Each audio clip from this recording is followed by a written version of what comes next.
This is your October 2024 soul story. If you've got a sun, rising, moon in the sign, this is your reading, and it's Romy here. Thanks so much for joining me on the channel. We're going to open up this month for you with the energy of the Lovers. Where's your head at, Taurus? I feel like this is a month where you're almost going to need a bit of a mental reset, you know, like a brain detox. There's so much that's been going on. Maybe you're feeling a little bit of overwhelm. Maybe there's just a lot that's trying to distract you. Maybe you're feeling a bit numb from it all. But I think in the beginning of October, with this new moon eclipse in Libra, activated quite powerfully by Black Moon Lilith, asteroid goddess, you know, you're going to be having some fairly primal emotional responses to certain situations and indeed certain people. And I think it's going to give you an opportunity to just stop and reflect and be like, okay, you know, what's really going on with me here? Is this about them? Is this about, you know, us? Is it about, you know, something else entirely? And there's a lot of mindfulness, I think, that can illuminate for you some really powerful observations that are going to help to shape the experience for the remainder of the month. So I would want you to be paying close attention to the energy and to the experiences that you have with that eclipse, right? We feel like we're kind of in the in-between, and it's almost like you're waiting for the lights to come back on and be like, okay, I know everything's changed, but how does it look now? You know, I'm trying to figure out how this feels. And, you know, you might be finding in the beginning of October that you're a little bit on the fence with regards to something. You might have a choice or a decision to make and you're just not quite sure. I believe by the end of the month, you're going to be, this is a yes, even if it's still tentative, even if it's a little bit of a blind faith, you know, even if you still have reservations, I think that you will give yourself permission to just be open enough to say, okay, right? Because there's a part of you that I feel is just saying, you know, I'm done with this. I'm done with some aspect of my life. I've outgrown myself so much, and I don't necessarily know what to do next or what the change is that fully needs to happen. But what I do understand is that this can't continue or this can't go on. So I think, you know, there's going to be that very compelling energy, and that's really the word that I'm giving October as a theme. You know, I think events, experiences, actions, the whole vibe is just going to be one of just being very compelled to do certain things, or how things are showing up and coming in for us. Now you've got the Wheel of Fortune here.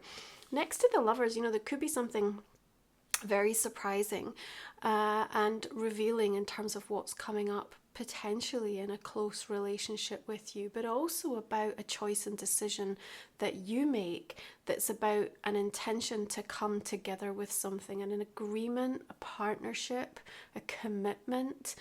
And there's an opportunity that's kind of on its way in, and maybe you can't see it fully until you say yes. You know, maybe whilst you're on the fence and whilst you're still deliberating, it's almost like you can't see the wood for the trees. But there's a lot happening kind of in your dance with destiny through the course of this month. And if I could invite you to try to find a little bit of curiosity through the course of October without being too judgmental or too quick to jump to certain conclusions, I think you're going to be more surprised in terms of how some of events and energies that are coming in can actually work for you, okay?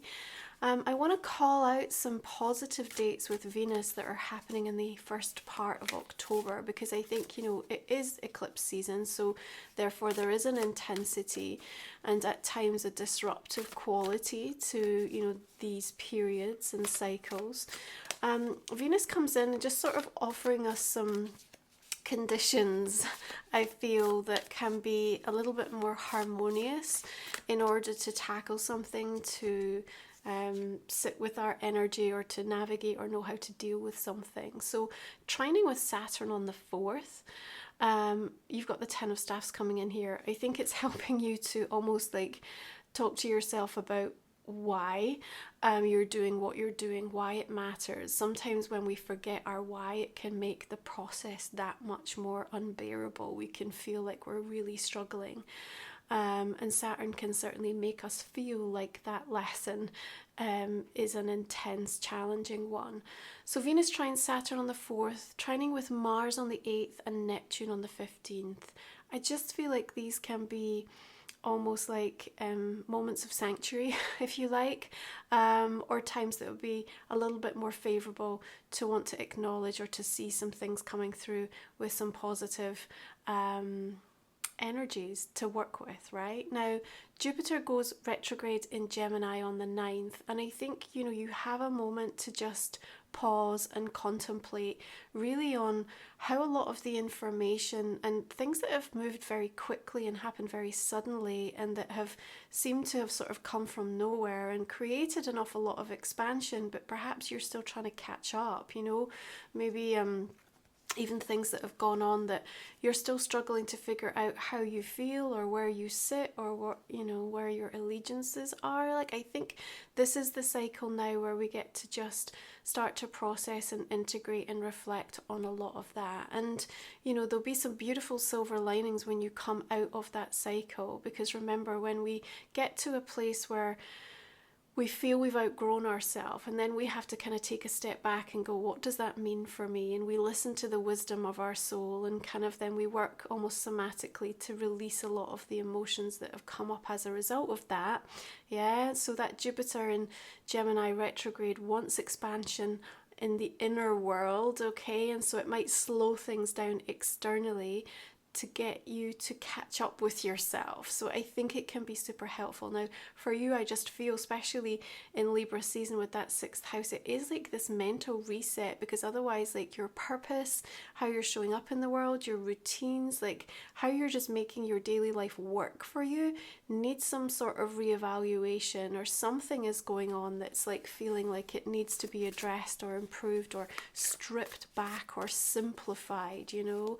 I think this phrase of like, I'm kind of done with this, I'm over this, you know, is coming through quite powerfully, because, you know, you just realize that actually there's been so much water under the bridge with regards to, you know, certain things, and it just almost feels like ludicrous to kind of continue or to keep doing something in the same way when it's just not yielding any real joy, and it's not actually serving you on so many levels. And I think you'll just call it out.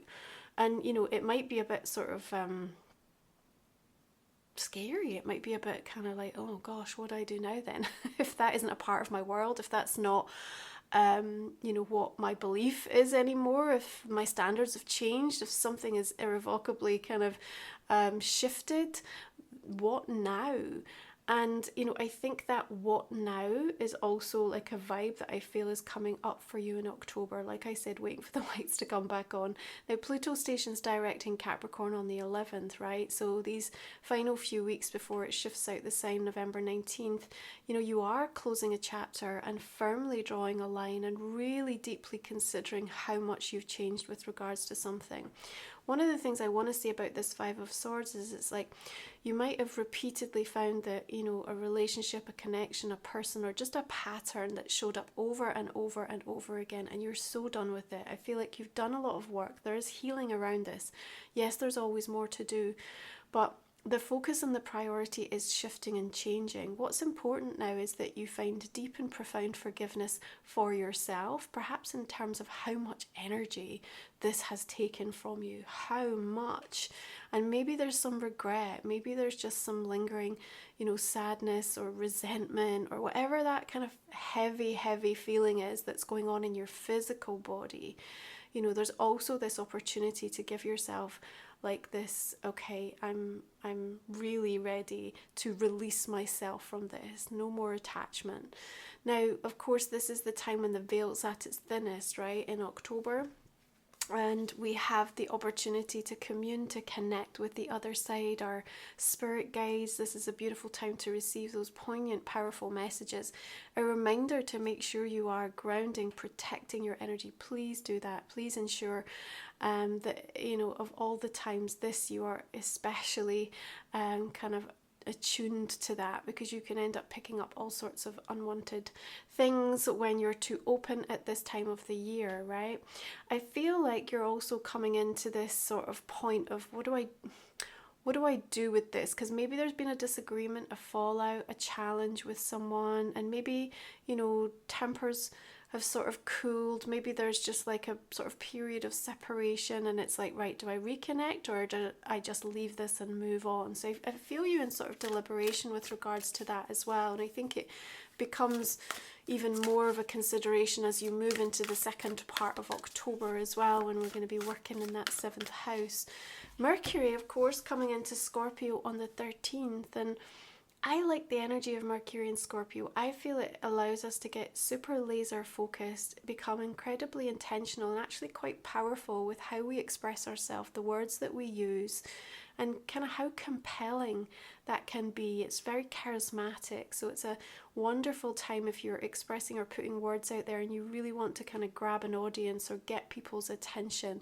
It can be quite provocative, but it's also very deep and meaningful. You've got the King of Swords here. Perhaps this is somebody that you're connecting to or that you need to engage with, interact with. Maybe this is the person where we've got this 5 of Swords energy going on here. He's looking quite relaxed in his current position, almost to me feeling like, well, I'm not moving, I'm not budging. So there's a little bit of that going on. You might come up against somewhat of a block, but remember, you've got this Wheel of Fortune and it's right over this person. Okay, now this might also for some of you be like some sort of outside institution, something professional, that isn't necessarily connected to a personal relationship. Again, with that Wheel of Fortune, I'm feeling like there's going to be a shift here. So if we've got something that has created hardship or has felt like a challenge, I would just say wait and see, and try not to wade in and sort of almost like stir up more things, because I feel like fate's kind of got something up its sleeve, so to speak, that's going to shift the energy of a whole situation that you're a part of through the course of October anyway. And in hindsight, you would look back and be like, gosh, I wish I just kind of allowed that to happen, because it almost will sort of do the work for you, or make something easier for you, is what I'm feeling. Okay, we're going to approach this really super powerful full moon in Aries on the 17th. Venus also shifts into Sagittarius. All that fire energy coming through. 24 degrees is that full moon.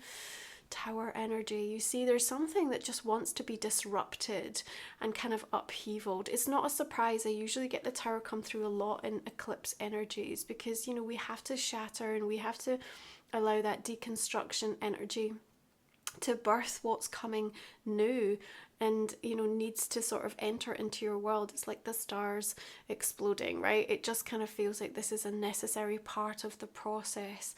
Nonetheless, that full moon feels a bit dramatic, right? It is in your 12th house. There's a sort of feeling of real finality that perhaps for some of you is going to be felt quite acutely. I also think it gives you a real boost, like I said, where you might be on the fence with something. By the time you come to the end of the month, it's like, yeah, okay, this has to be done, or yes, I'm going to do this. Remember, October is a vibe, is about bringing in compelling events, energies, and experiences to help resolve things that are not in balance. So that Tower feels like it's having to come through because it needs to extricate you, or it needs to shift something so that you are freed up for what is coming next. Because one thing you'll be acutely aware of, or maybe not, but you're about to be, is the way in which you've been really strongly directed and perhaps, shown that you need to reprioritize things in your life in a really powerful way.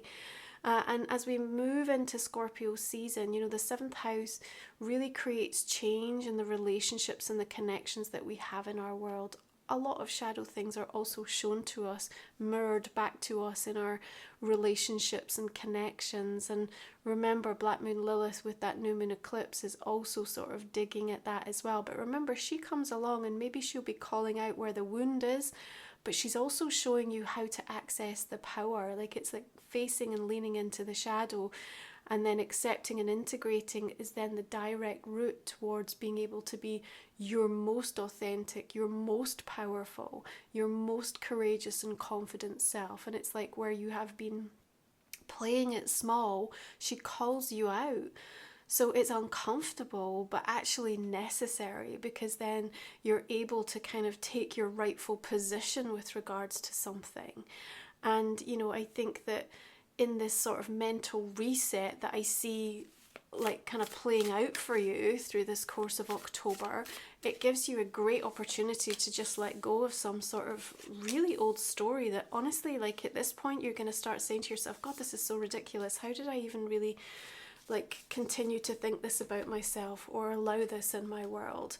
Again, remember the forgiveness and compassion. It's just like, you know, growth happens in the way, you know, that it takes its natural flow and its natural course, and it's just like you couldn't have arrived at this point any sooner. You just have to know and believe and honor that experience. But you do have this moment now. That's why I'm saying, where's your head at, right? Because you're going to be shown where you're investing and directing energy, and there's a moment perhaps around that full moon with the tower as well that you're going to be like, what am I doing? Like, why am I over there when I should be absolutely over here? And you'll make that change. I see it happening.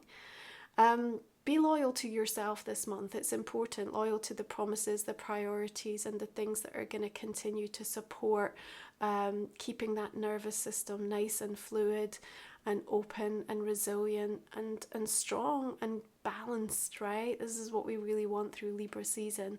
If you're new to the channel, Taurus, my last 3 cards we're going to look at in the extended reading. You're going to find a link for that in the comment description box underneath. We talk for another 30 minutes or so. We're going to look at also a personal question and a relationship card. So I hope you'll be able to join me, and the investment's super appreciated. We're just going to clarify these cards now. We'll see the direction we're going to take this reading for you. Now, I just want to call out, I have launched my new journal, Life Soul Vision Journal. It's completing the trilogy of my Oracle deck and my book. It's out for pre-order. It's going to be arriving in November. So head over to the website and you can see a preview of that and some of the offers that are in place for pre-ordering ahead of the release. I'm super excited about this title. I feel like it's not anything that you have seen or will have already in your collection. It just works really well alongside, you know, other planners and journals. It's more like a soul Bible, you know, like this amazing reference point of everything that you've been through, that you're navigating, that you're needing to know about the practices and the experiences of your spiritual journey, so you can return to it time and time again to help you, you know. So yeah, super excited. Check it out, romywiser.com, and we'll see what oracles we're going to bring through for you now. Okay, so this is Life Soul Vision, my own deck, and let's have a look. Blossoming Soul Song. Detours from the Divine. We've got Equinox, Balanced Release. Queen of Water. Root Energy. Waterfalls of White Light. Okay. And we've got a couple more oracles we're going to look at to cover in the extended reading. What do we have? This is for the month of October for Taurus. You have Teamwork.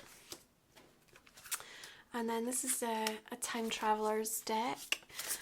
And just with the way we move interdimensionally in October, the veil being so thin, just felt like a beautiful deck to be bringing in for us.